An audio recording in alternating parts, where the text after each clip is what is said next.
Friends, welcome to English Reader class. Today we will do our first preparatory assignment, our first poem, A Trek Through the Himalayas. Just in this assignment we will do only the extract question answers. First, we carry with ourselves the hope. Who does we refer to in the above lines? In lines में किसने refer किया था? We in the above lines refer to the poet and his companions. इस poem में क्या था? जो ट्रिकर्स थे वो हिमालयस की पीक पे जाते हैं. वो कैसे जाते हैं? अपना पाथ बना के जाते हैं और वो उनको कैसी खुशी महसूस होती है इस सब में पोइम में था. What is the hope with which they are carrying themselves? The hope with which they are carrying themselves is that during this trek they would find new and strange routes. This path is steep and narrow there. Which path is being referred to in the above lines? The path that the trekkers take to climb their final peak is referred to in the above line. जो कि उन्होंने अपनी final peak तक पहुंचने के लिए use किया था उसके बारे में रेफर किया गया. What else is said about the path? इसमें कौन सा पाथ किया? The poet called the path is to be stairs of stone which sneaks its way up the mountain. कौन सा पाथ यूज़ किया था उसने? कौन सा नाम दिया था उसको? Stairs of stone. Do the trekkers take to the path quote the lines to justify your answer. हमें क्या करना है? जस्टिफाई करना है अपने आंसर को. कैसे उसने किया था? The trekkers are taking new untrodden ways. They do not follow a particular path but find new ways as they go along and make them their own path. The line that shows this is mark the route we make our own. तो उन्होंने जो particular path था वो नहीं use किया था. उन्होंने अपना खुद का पाथ यूज़ किया था. सो उनके लिए वो नया पाथ बन गया था. उन्होंने अपना नया रोड बनाया था.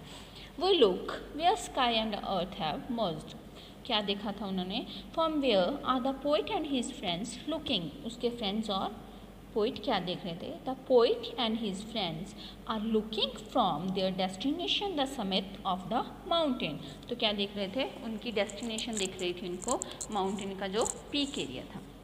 What is the effect of this scenery on them. जब वो वहाँ पे पहुँच गए थे उनको जो सीनरी थी वहाँ की उसने क्या इफ़ेक्ट किया था? The effect of this scenery on the trekkers is cathartic. They feel as if they were their soul are purified of all the sins and worries of the world that lies below. उनको वहाँ पे जाके बहुत ज़्यादा अच्छा feel हुआ था. उनको लग रहा था कि उनकी सोल्स हैं जो बिल्कुल प्योरीफाई हो चुकी हैं. बहुत उनको जो सभी टेंशन थी, वरीज थी, वो उनकी ख़त्म हो चुकी हैं. तो उनको वहाँ पे जाके वर्ल्ड की सभी टेंशन्स भूल गए थे. Next one we will do a beast with beauty. First match the column. She sees like. कैसी लग रही थी? A hawk. Her games are no more play. She is the pride of our nation. She springs like a deer. She is the new sign of success. She knows only action. तो हमने इसमें क्या पढ़ा था कि कैसे वो सानिया थी, वो कैसे प्ले करती थी, कैसे वो अपनी सभी डेस्टिनेशंस को फॉलो करती थी. And this poems we also do only extract question answers. First with the will power of iron. What does will power means? यहाँ पे विल पावर का मतलब क्या है? Will power means the determination that one must have to tackle a task at hand with determination. जो हमें अपनी will power, जो अंदर की पावर है, उसके साथ हमें कैसे टास्क को टैकल करना है. Why is the will power compare to iron? उसकी जो विल पावर थी उसको आयरन के साथ क्यों कंपेयर किया गया था?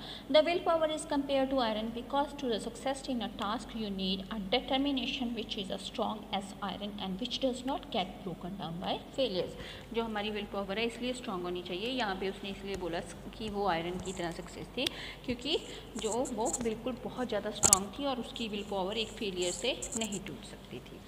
What does Sania do with the willpower of iron? Sania plays her matches with this willpower of iron. She does not let the fear of defeat break her willpower to success. उसको पता था कि जो वो matches खेलती है तो उसकी willpower इतनी strong है कि वो कभी भी नहीं टूट सकती. She knows only action. Who does she refer to in the above line? यहाँ पे she किसको रेफर की गया है? She in the given line refer to Sania Nehwal. What action is being talked about here. यहाँ पे कौन से एक्शन के बारे में बात की है? Sania's game and her performance in the matches are being talked about here as action. Sania की जो मैचेस में, गेम्स में उसकी परफॉर्मेंस थी उसके बारे में बात की गई है कि वो कैसे एक्शन करती थी. What is the contrast of her action. In contrast of her incense and loud actions as per her spoken words which are few as Sania believes in doing rather than talking. तो उसमें क्या था कि वो actions में ज़्यादा believe करती थी as compared to talking. वो अपने action से ही सभी मैसेज देती थी. Hope you guys understand all the poems and thank you. Have a good day.